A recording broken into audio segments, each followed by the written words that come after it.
Assalamualaikum warahmatullahi wabarakatuh.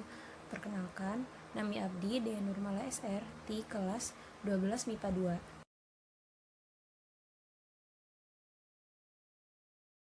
2. Diantaranya eta kagiatan nyarita pikeun maksud atawa ngajelaskeun hiji pasoalan ka jalma rea. Rupa-rupa biantaranya eta biantara bubuka acara, biantara pangarahan, biantara sambutan, biantara peresmian, biantara laporan jeung biantara pertanggungjawaban. Syarat dina biantara nyaeta hiji, basana kudu komunikatif atawa gampang kaharti ku balarea. 2.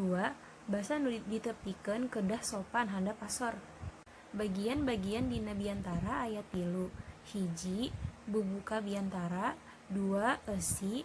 3. Penutup. Buka biantara nyaeta aya 4 bagian. Hiji, salam bubuka. 2. Pangbagea atawa sapaan. 3. Ucapan syukur. 4. Tujuan biantara. Si biantara teh kudu luyu jeung acara. Biantara hiji, pangharepan atawa harapan. 2. Panghampura atawa permohonan maaf. 3.